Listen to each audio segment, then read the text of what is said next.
In the shadows of the pirate fleet, the Baymardian strike team launched their assault. Killian moved like a lethal phantom, his fans flashing through the gloom to dismantle the enemy's defenses before they even realized the threat was upon them. The pirates were shattered by a new brand of terror. With surgical precision and merciless speed, the invaders struck where it hurt most, leaving their foes trembling and broken on the blood-stained floor. He was a lone fairy dancing in a graveyard of hubris. Every twirl and kick carved a path through the suffocating press of enemies, proving that in this claustrophobic theater of war, skill reigned supreme over brute force. The carnage left the captives in a daze of terror and confusion. Their brutal captors were gone, replaced by masked warriors who moved with an aura of cold, calculated lethality that no one dared to question.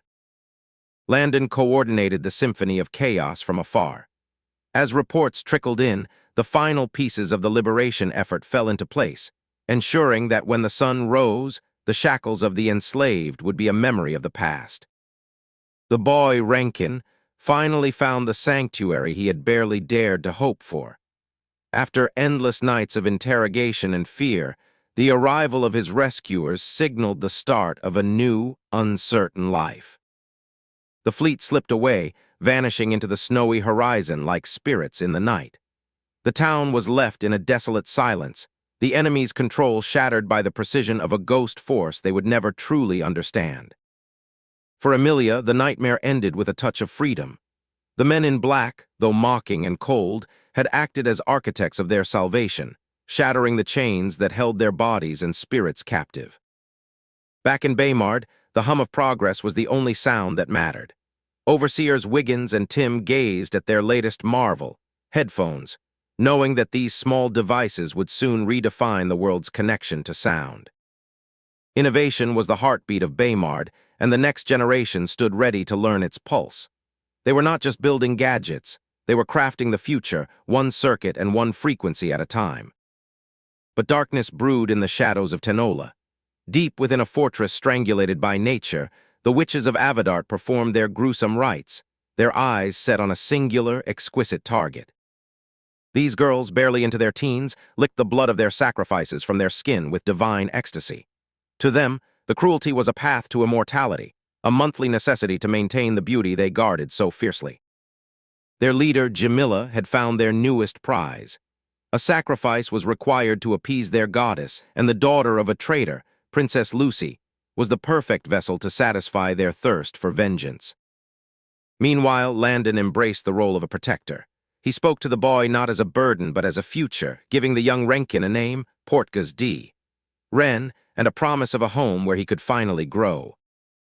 The arrival in Baymard was a revelation. For a child who had only known the harsh life of a slave, the sight of towering glass buildings and bustling roads felt like a glimpse into a world of magic he had never imagined possible. Kindness was the unexpected anchor. With Lucy's playful reassurance, the boy's hardened exterior melted away. He was no longer a pawn in a game of empires. He was a child, finally allowed to belong. As the ship set sail for a dangerous horizon, bonds of brotherhood were forged in the fire of gratitude. They were leaving the safety of their second home, ready to fight for the future of their own people. The sea was a treacherous mistress, and navigation here relied on more than just charts. It required an understanding of the stars, the wildlife, and the ancient wave patterns that spelled life or death for any captain. A grim realization hit Landon. The legend of the Devil's Gate was no mere myth. Giant, headless octopuses were waiting to turn the waters into a graveyard, and their journey was precariously timed with the beast's mating ritual. Far away, William pondered the betrayals that festered within his own borders. Baron Kane's ambitions were a poison he intended to purge, and the arrival of backup from Baymard would be the final seal on the traitor's fate.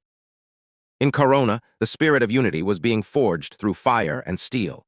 The military demonstration was a testament to what a continent could achieve when they set aside their differences and embraced the dawn of a new technological age. Even amidst the serious preparations for war, the personal games of the royals continued. Santa, ever the troublemaker, sought penance for his recent mischief, only to be met with his wife's unyielding, yet playful, firm resolve. The catapult smite was a clear message to all enemies. When the boulders smashed into the frozen earth, the vibrations echoed the resolve of the Pino continent. They were prepared to meet any threat with overwhelming force. The demonstration was a triumph, but the war was only beginning.